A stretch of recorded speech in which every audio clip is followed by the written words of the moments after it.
नदी किनारे एक टूटी सी झोपड़ी में एक बूढ़ी दादी रहती थी। उम्र ज्यादा हो चुकी थी, शरीर कमजोर था और पास में कोई अपना नहीं। रोज सुबह दादी नदी से पानी लाती, पास के गांव में दूसरों के घर झाड़ू पोछा करके जो थोड़ा बहुत मिल जाता उसी से गुजारा करती। कई रातें ऐसी होती जब दादी भूखी सो जाती, लेकिन फिर भी भगवान से कभी शिकायत नहीं करती। एक दिन नदी में तेज बहाव आया। दादी पानी भरने गईं तो अचानक उनका पैर किसी सख्त चीज से टकराया।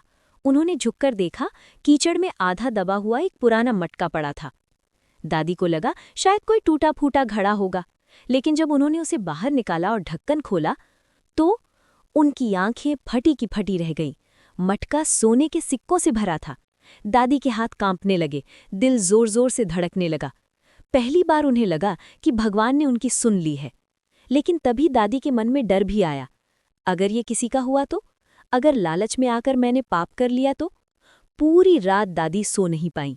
कभी मटके को देखती, कभी अपने बीते हुए दिनों को याद करती। वो मेहनत, वो भूख, वो अकेलापन।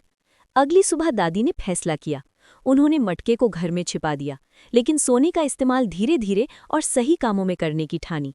सबसे पहले दादी ने अपनी झोपड़ी पक्की करवाई, फिर गांव के गरीब बच्चों के लिए छोटी सी पाठशाला खुलवाई।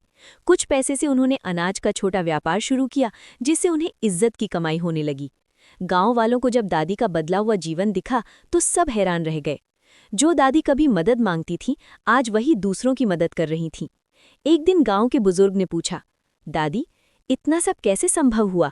दादी मुस्कुराईं और बोली, बेटा, किस्मत ने मौका दिया, लेकिन अगर मेहनत और ईमानदारी ना होती तो ये सोना भी अभिशाप बन जाता। कुछ साल बाद जब दादी इस दुनिया से गईं तो गांव वालों ने उनकी पाठशाला के बाहर एक पत्थर लगवाया, जिस पर लिखा था, मेहनत और नेक दिल इंसान को दौलत नहीं, बल्कि दौलत इंसान को पहचान देती है।